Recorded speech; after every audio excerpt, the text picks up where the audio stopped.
बिस्मिल्लाहिर्रहमानिर्रहीम। अस्सलाम वालेकुम स्टूडेंट्स, वेलकम टू चैनल। उम्मीद है कि आप खैर आफियत से होंगे और अल्लाह पाक आपको हमेशा खैर आफियत से रखे। आज हम पढ़ेंगे अपना CS 614, जिसमें हम पढ़ेंगे अपना लेक्चर नंबर 19। लेक्चर स्टार्ट करने से पहले आपसे छोटी सी रिक्वेस्ट है कि चैनल को सब्सक्राइब कर दें, बेल आइकन पे क्लिक कर दें ताकि हर सब्जेक्ट की हर न्यू आने वाली वीडियो आपको मिलती रहे। और बेल आइकन तो लास्ट में क्लिक कीजिएगा क्योंकि आपको फाइनल टर्म की वीडियोस भी मिलती रहे। ठीक है, लेक्चर नंबर 19 जिसका नाम है हमारा ETL चेन यानी डाटा क्लेंजिंग। इसका लर्निंग गोल्स क्या है कि व्हाट इज डर्टी डाटा, यानी हमारा डर्टी डाटा क्या होता है। टाइप्स ऑफ इनोमलीज, हम इनोमलीज की टाइप्स पढ़ेंगे और फिर हम करेंगे ऑटोमेटिक डाटा क्लेंजिंग, यानी ऑटोमेटिक डाटा क्लेंजिंग क्या होती है। ये हमारे पास जो है ये हमारा डर्टी डाटा का बैकग्राउंड है। डर्टी डाटा को हम other names called as data scrubbing and cleaning. Data cleaning को यानी हम जो हमारे डाटा क्लीनिंग है ना उसको हम डाटा स्क्रबिंग और डाटा क्लीनिंग भी कहते हैं। ठीक है, मोर देन अरेंजिंग डाटा, इसमें हम डाटा को क्लीन करना होता है। Big problem, big affect enormous problems as most data is dirty GIGO का मतलब होता है इसके अंदर गार्बेज इन और गार्बेज आउट। इस लाइन का मतलब क्या है, इसमें हमें कह रहे हैं कि जो हमारा डाटा है ना हमने डाटा को क्लीन करना है और जो हमारा डाटा को क्लीन करना है ये हमारी एक बहुत बड़ी बिग और इनॉर्मस प्रॉब्लम है। इनॉर्मस का मतलब क्या होता है, इनॉर्मस मीन कि डाटा हमारी एक्सपेक्टेशन से ज़्यादा खराब है। ठीक है, हमने सोचा था कि डाटा हमारा इतना खराब होगा लेकिन नहीं, डाटा जो है हमारी ख्यालात से हमारी तवक्कुआत से ज़्यादा खराब है। ठीक है, और ये फिर जब डाटा बहुत ज़्यादा खराब है तो ये हमारे लिए बिग प्रॉब्लम है। ठीक है, डाटे को क्लीन करने का, और इसके सोल्यूशन के लिए हम क्या करते हैं GIGO यानी गार्बेज इन गार्बेज आउट को वेयर हाउस में यूज़ करते हैं। ठीक है, गार्बेज इन और गार्बेज आउट वेयर हाउस में गार्बेज डाटा जा रहा है। ठीक है, जिसकी वजह से हमारे जो डिसीजन है वो भी हमारी यूजलेस हो सकते हैं। अब वो जो कह रहे हैं कि डाटा इज रिलेटिव, डाटा क्या है हमारा एक रिलेटिव थिंग है। हो सकता है कि एक कंप्यूटर में हम डाटा को कह रहे हैं कि डाटा डर्टी है, लेकिन जब हम किसी दूसरे कंपनी में या दूसरे कंप्यूटर में इसको जाकर देखें तो हम इसको कहेंगे कि डाटा डर्टी नहीं है। मतलब एक जगह डाटा को हम डर्टी कह रहे हैं, दूसरी जगह वही जो सेम टू सेम डाटा है ना वो हमारा डर्टी ना हो। अब पैराडॉक्स क्या है, must involve domain expert as detailed domain knowledge is required, so it becomes semi-automatic but has to be automatic because of lots of data set. अब डोमेन एक्सपर्ट, डाटा को क्लीन करने के लिए ना हमें किसकी ज़रूरत है, डोमेन एक्सपर्ट बंदे की। MCQs आ सकते हैं। आपने डोमेन नॉलेज वाले इंसान को लिया, डोमेन नॉलेज का मतलब होता है कि वो बंदा किसी फील्ड के अंदर स्पेशलाइज है। जैसे आप एक ने BS मैथमेटिक्स की हुई है तो वो मैथ्स में स्पेशलाइज है, उसकी डोमेन क्या मैथ है। एक ने BS फिजिक्स की हुई है तो वो किस में स्पेशलाइज है, वो फिजिक्स में स्पेशलाइज है। ये क्या होगी, जिसकी डोमेन नॉलेज है। तो फिर आपने क्या करना है कि डोमेन नॉलेज वाले बंदे को लेना है। ठीक है, फिर वो हमें बताएगा कि डाटा डर्टी है कि नहीं है। ठीक है, और ये एक हमारी सेमी ऑटोमेटिक सिस्टम है क्योंकि जो हमारा डाटा वेयर हाउस में मिलियंस ऑफ रिकॉर्ड होते हैं और हमने उन सबको क्लीन करना है, इसलिए हमें ऑटोमेटिक क्लीनिंग करते हैं ताकि हमारी जो क्लीनिंग है ना वो जल्दी हो जाए, क्योंकि आपको पता है कि इसके अंदर बहुत ज़्यादा लार्ज डाटा के सेट्स होते हैं। फिर आता है हमारा डाटा डुप्लीकेशन। डाटा क्लीनिंग की प्रॉब्लम जो है हमारी डाटा डुप्लीकेशन की वजह से आती है, क्योंकि हमारा डाटा जो है वो बार बार रिपीट हो रहा होता है। अब ये एक लाइन लिखी हुई है, the original aim of data cleansing was to eliminate duplicates in the data collection. हमारा डाटा क्लीनिंग का मकसद क्या है कि हम जो डुप्लीकेट्स हैं, जो डाटा बार बार रिपीट हो रहा है, उसको खत्म कर सकें।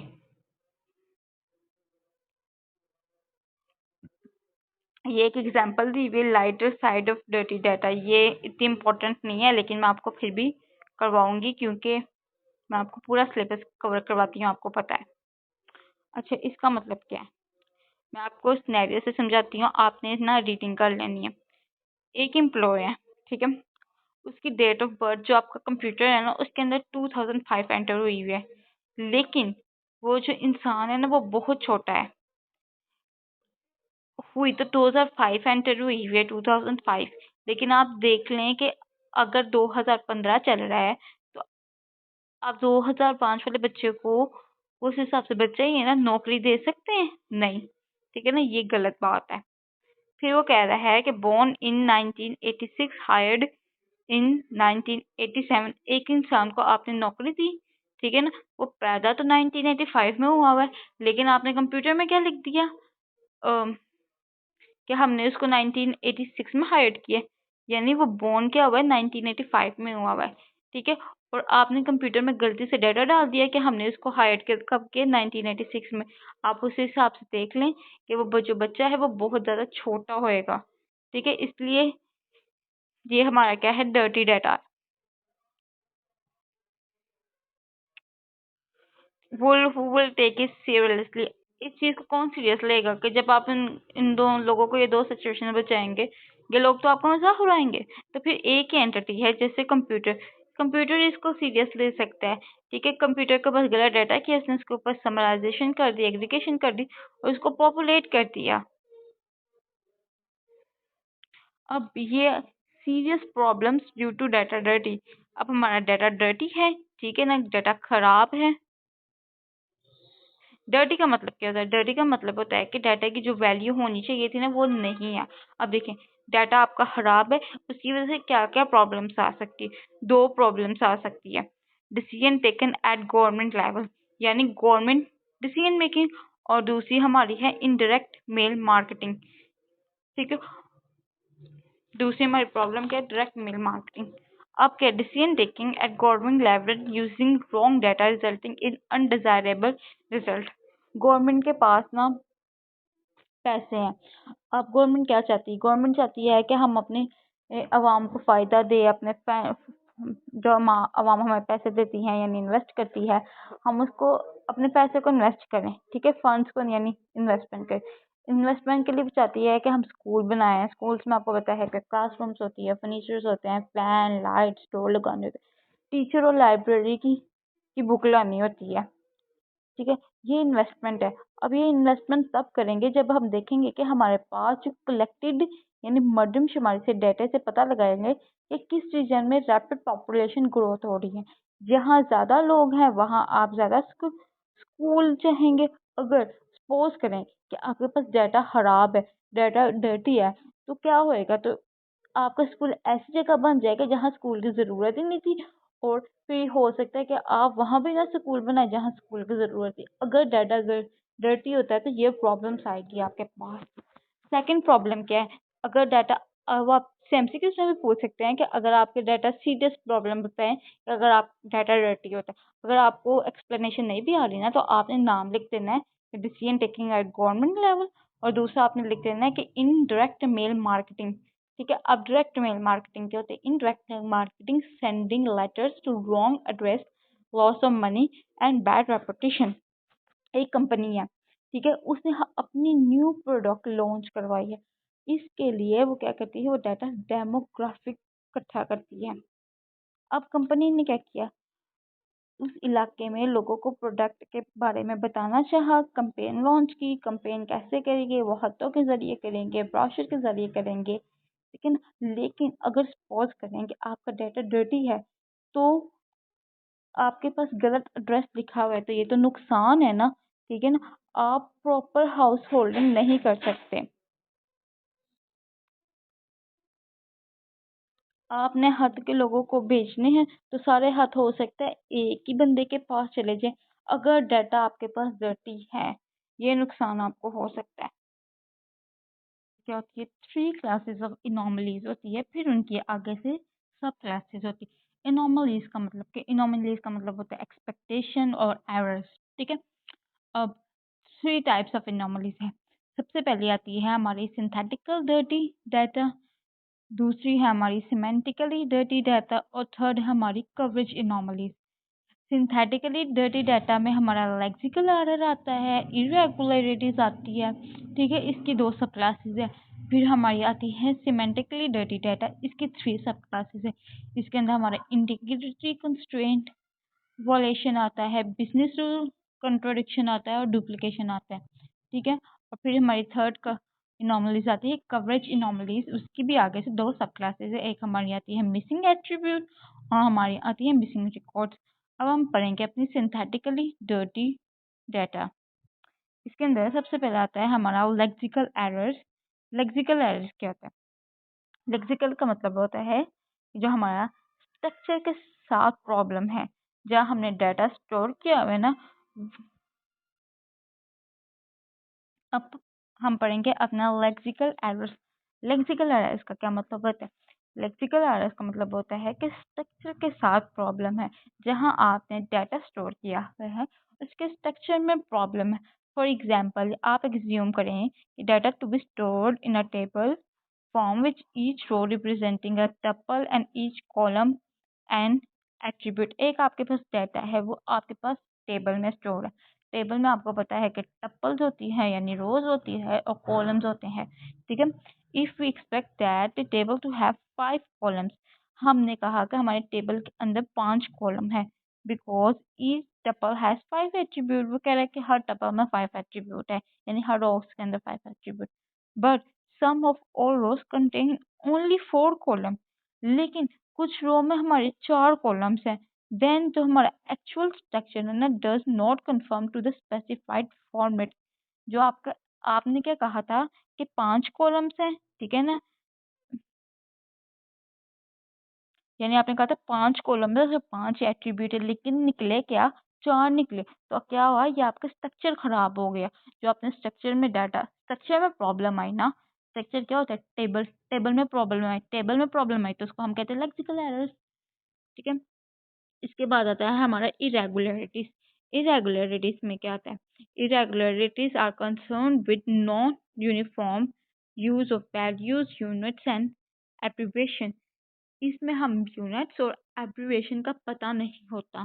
फॉर एग्जांपल, मैं आपको एग्जांपल देती हूँ। एक सैलरी का कॉलम है आपके पास, ठीक है। आपके पास टेबल है, उसके अंदर आपके पास एक सैलरी का कॉलम है, उसके अंदर अब एनुअल सैलरी लिखी हुई है। अब आपको ये नहीं पता एनुअल सैलरी लिखी हुई है 20, सिर्फ लिखा हुआ है एक इंसान है उसकी एनुअल सैलरी है 20। अब आपको ये नहीं पता कि एनुअल सैलरी 1000 में है, रियाल में है, डॉलर में है। ना आपको यूनिट्स का पता, ना आपको एब्रीवेशन का पता है, ठीक है। इसको हम कहते हैं इरेगुलरिटीज। अब हमारा आता है semantically dirty data. Semantically dirty data के अंदर हम पढ़ेंगे अपना इंटेग्रिटी कंस्ट्रेंट वायलेशन। इस इसकी डेफिनेशन है कि describe tuples, set of tuples that do not satisfy one और more of the integrity constraint. इसके अंदर हम ऐसे टपल्स और सेट ऑफ टपल्स की बात करेंगे जो किसी इंटेग्रिटी कंस्ट्रेंट को स्पेसिफाई नहीं कर सकते। फॉर एग्जांपल, जैसे डाटा, आपने कहा आपके पास एक डाटा है, ठीक है। आपने डाटे में डिपार्टमेंट का जिक्र किया हुआ है। अब आपने डाटे के अंदर ऐसे डिपार्टमेंट का जिक्र कर दिया है जो एक्सिस्ट ही नहीं होता, यानी हमने किसी जगह पे डाटे के अंदर डिपार्टमेंट को डिफाइन नहीं किया, लेकिन हम फिर भी कह रहे हैं कि डिपार्टमेंट है, ठीक है। इसको हम कहते हैं इंटेग्रिटी कंस्ट्रेंट वायलेशन। फिर आती है हमारी कंट्रोडिक्शन, ठीक है। कंट्रोडिक्शन में क्या होता है?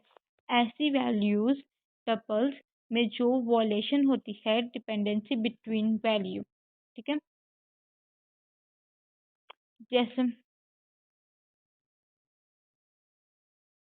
फॉर एग्जांपल, जैसे आपने कहा कि एक शख्स की हायरिंग डेट उसकी डेट ऑफ बर्थ से पहले है, वो क्या थी? वो आपकी कॉन्ट्रोडिक्शन थी। Are the values within one, इसकी डेफिनेशन है कि contradiction are values within one tuple और बिटवीन द टपल कंट्राडिक्शन क्या है? वो वैल्यूज है एक टपल्स और टपल के दरमियान जो वॉयलेट करती है कुछ सम काइंड ऑफ डिपेंडेंसी, ठीक है, डिपेंडेंसी को वॉयलेट करती है। फिर आता है हमारा सिमेंटिकली रेडी डाटा के अंदर डुप्लीकेशन। डुप्लीकेशन का मतलब क्या होता है? डुप्लीकेशन का मतलब होता है कि डाटा रिपीट होता है, डाटा बार बार आता है। डुप्लीकेट आर टू और more tuples representing the same entity from the mini world. जैसे मैंने आपको बताया कि डाटा आपके पास 4 रोज है ना, तो एक एक डाटा ना 2 रोज में आ गए, इसको हम कहते हैं डुप्लीकेशन।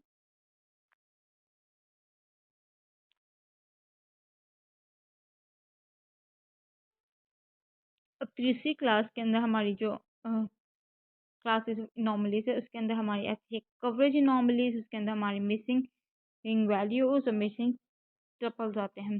कवरेज क्या होती है? Result of omission while collecting the data. हमें डाटा कलेक्ट करते हुए गलती कर दी, ठीक है। A constraint violation if we have null values from attribute whose not val values constraint exist। Constraint violation क्या होती है कि आपने उस चीज़ की वैल्यू नल लिख दी जिसकी वैल्यू नल है ही नहीं थी।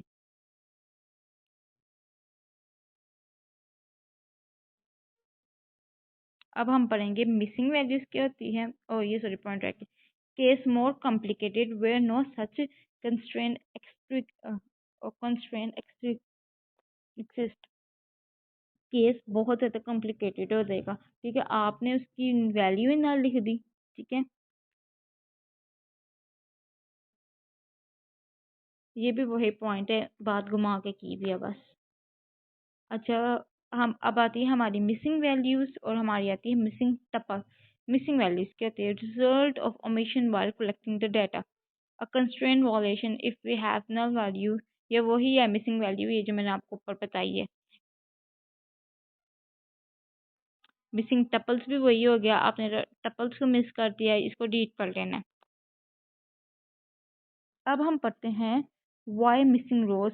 हमारी रोज मिसिंग क्यों होती है, वजह क्या है इनकी? ठीक है, इनकी 4 वजह होती हैं, यानी 4 4 वजह से। सबसे हमारा पहला है इक्विपमेंट माल फंक्शन, यानी आपने डाटा को स्टोर जिस इक्विपमेंट में करते हैं उसके अंदर ही प्रॉब्लम है। जैसे कीबोर्ड है, कीबोर्ड का कोई बटन खराब है, आपको पता ही नहीं चला, ठीक है। बार कोड रीडर है, वही खराब है, इसलिए हमारी जो रोज है वो मिस हो जाती है। Inconsistence with other recorded data and thus deleted.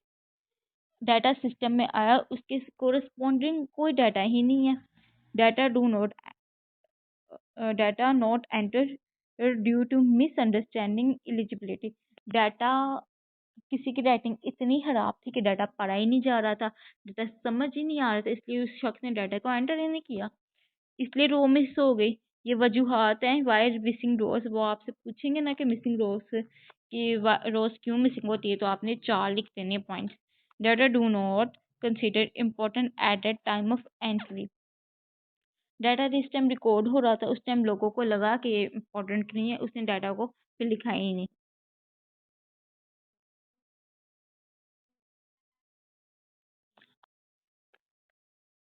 अब हमारा आता है हैंडलिंग मिसिंग रोज, यानी हमारी इनॉमलीज आ गई है, हमारी रोज मिस हो गई है, अब हम इनॉमलीज को रिमूव कैसे करें? सबसे पहले हम कहते हैं कि dropping records.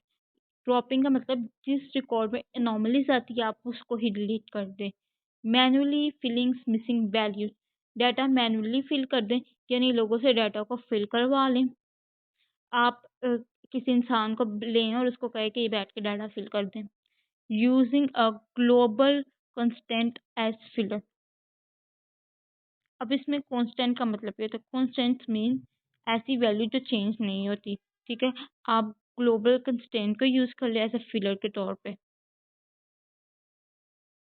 Using the attribute mean और median as a filler. Global का मतलब होता है कि जिस एट्रीब्यूट में वैल्यू मिसिंग होती है वहां पे आप फिलर डाल दें, ठीक है ना। और उसके लिए आप मीन और मीडियन फिलर को यूज करें एट्रीब्यूट, ठीक है। Use the most probable value as a filler. फिर आप क्या करें कि मोस्ट प्रोबेबल वैल्यू जो है ना उसको मिसिंग वैल्यू से रिप्लेस कर दें।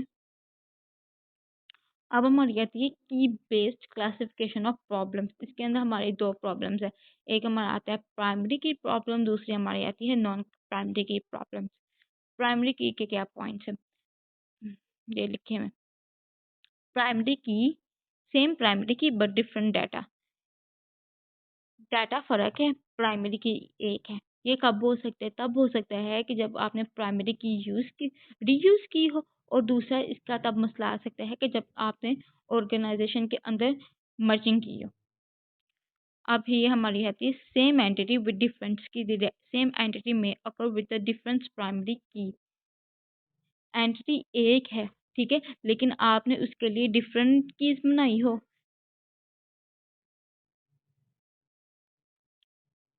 थर्ड हमारा पॉइंट है कि प्राइमरी की in one system but not in other system. दस डाटा में हैव अ प्राइमरी की in one system but not in one. एक सिस्टम में प्राइमरी की है, दूसरे सिस्टम में प्राइमरी की नहीं है, ठीक है। और प्राइमरी की में सेंट्रल एंटिटी है, उसके अराउंड सिस्टम हमें बनाते हैं, वहाँ एंटिटी की कोरस्पॉन्डिंग की प्राइमरी की है। और जिस सिस्टम में एंटिटी के अराउंड काम नहीं हो रहा, हो सकता है कि आपने वहाँ पे की नहीं लिखी हो, यानी एक जगह पे आपने की लिख दी हो, दूसरी जगह पे आपने की नहीं लिखी हो। सेम प्राइमरी की but in different formats. Primary की ये जो होती है ना वो एक शख्स के लिए एक होती है, लेकिन आपने प्राइमरी की का फॉर्मेट चेंज कर दिया होता है। वो कह रहे हैं हमारी प्राइमरी की है तो सेम, लेकिन आपने क्या किया, आपने उनका फॉर्मेट ही पकड़ के चेंज कर दिया। जैसे नेशनल आईडी कार्ड के अंदर डॉट भी आते हैं, डैश भी आते हैं।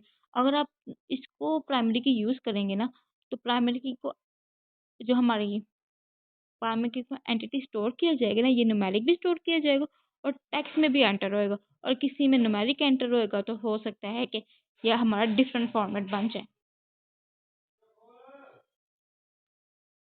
क्या मुसीबत है?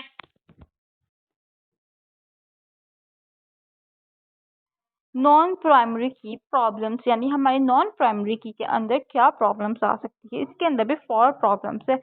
In different encoding in different resources, ठीक है, डिफरेंट इनकोडिंग होती है डिफरेंट सिस्टम के अंदर। फॉर एग्जांपल, जैसे मैंने आपको पहले ही बताया है कि आपने किसी सिस्टम में मेल फीमेल को रिप्रेजेंट करने के लिए एफ यूज़ कर दिया और मेल को रिप्रेजेंट करने के लिए एम यूज़ कर दिया, ठीक है। अगर दूसरे सिस्टम के अंदर फीमेल के लिए फीमेल यूज़ किया और मेल के लिए मेल यूज़ किया, तीसरे सिस्टम के अंदर फीमेल के लिए 1 यूज़ कर दिया और मेल के लिए 0 यूज़ कर दिया। चीज़ एक ही है, ठीक है, लेकिन उसको डिफरेंट तरीकों के साथ बताया जा रहा है डिफरेंट सिस्टम्स के अंदर। ये होती है हमारी different encoding in different resources. अच्छा, multiple ways to represent the same information. ये देखें, ये लिखी हुई है। एक इंफॉर्मेशन को रिप्रेजेंट करने के लिए मल्टीपल वेज होते हैं। For multiple ways to represent the same information, यानी एक इंफॉर्मेशन को रिप्रेजेंट करने के मल्टीपल वेज होते हैं। फॉर एग्जांपल, एक यूनिवर्सिटी है, उसका नेम है हमारी नेशनल यूनिवर्सिटी।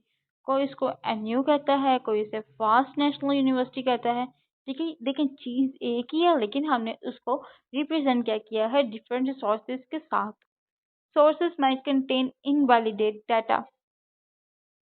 सोर्सेज के अंदर हमारा इनवैलिडेट डाटा एंटर हो गया। फॉर एग्जांपल, ये देखें, एक क्लर्क को कहा गया कि कस्टमर का टेलीफोन नंबर एंटर करें, लेकिन जो कस्टमर है ना वो अपना नंबर बताना ही नहीं चाहता।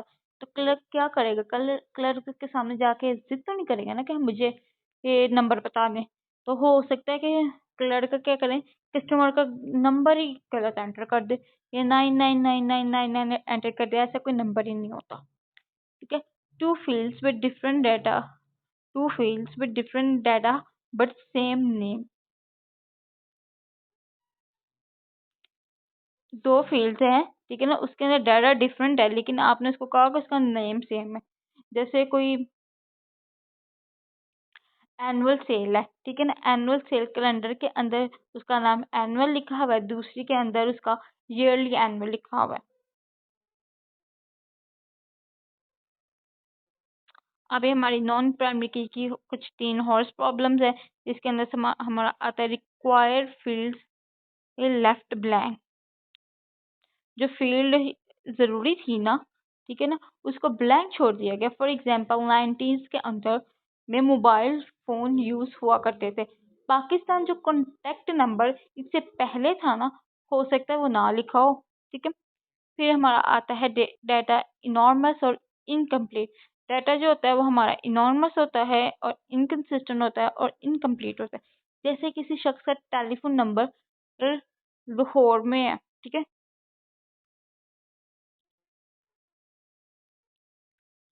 और किसी शख्स का टेलीफोन नंबर लाहौर में है, यानी वो रहता तो लाहौर है लेकिन उसका गलती से रेजिडेंस गलत लिख के ना उन्होंने कराची लिख दिया हो।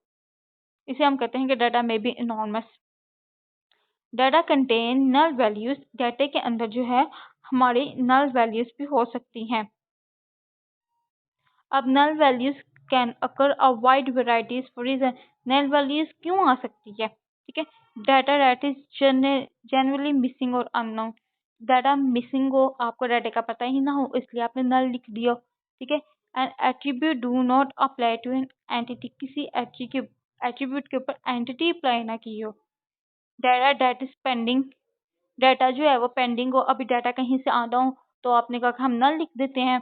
Data that is only partially now, ठीक है।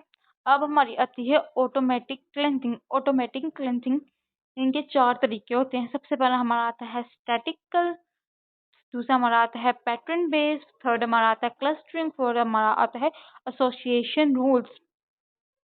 स्टैटिस्टिकल क्या होता है? स्टैटिस्टिकल का मतलब होता है कि जिस एट्रीब्यूट के बारे में शक है, ठीक है ना, आप उसका मीन, स्टैंडर्ड डेविएशन और रेंज निकालते हैं। अब इसके अंदर हमारे शेफ्स बाय थ्योरम है, यानी चैबी शेफ्स थ्योरम है। वो हमें क्या बताता है? वो हमें एक कॉन्फिडेंस लेवल बताता है, यानी वैल्यू जितनी ज़्यादा स्टैंडर्ड डेविएशन से दूर होती है ना, कॉन्फिडेंस लेवल की बेस पे हम कह सकते हैं कि ये वैल्यू अनोमलीज है।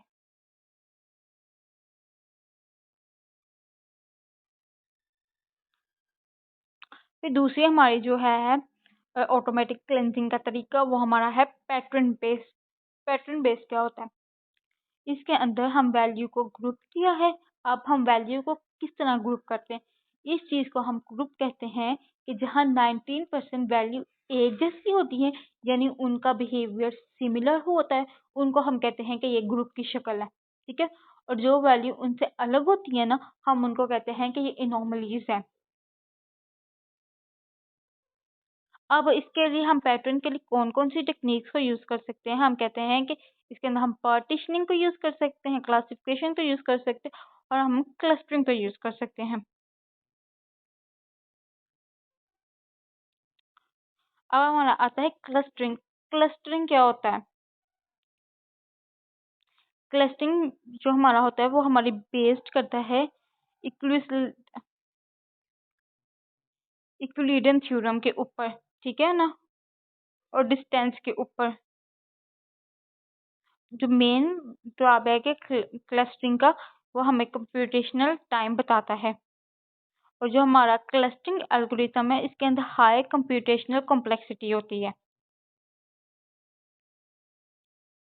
अब हमारा आता है लास्ट जो हमारा है एसोसिएशन रूल्स। और डाटा को आप डाटा की ना आप स्टैटिस्टिकल प्रॉपर्टी, उनकी बेसिस के ऊपर आप डिसीजन ट्री बनाते हैं, यानी आप रूल्स बनाते हैं।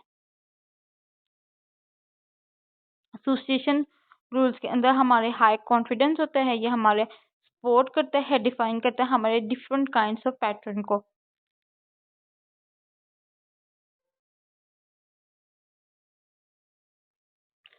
और जो एसोसिएशन रूल की पावर क्या है, ये हम डील कर देता है different types of data types, यानी deal with data of different types. लेकिन जो इसकी बेस पे हमारी जो बूलियन एसोसिएशन रूल्स है ना, वो do not provide enough quantitative and qualitative information. जो बूलियन एसोसिएशन रूल है ना, वो हमें क्वांटिटेटिव और क्वालिटेटिव इंफॉर्मेशन नहीं देती, लेकिन जो हमारा एसोसिएशन रूल्स है ना, वो डील करता है डाटा के डिफरेंट टाइप्स के ऊपर। ये था हमारा आज का लेक्चर। होप सो को आपको पसंद आएगा। चैनल को सब्सक्राइब, लाइक और शेयर ज़रूर कीजिएगा।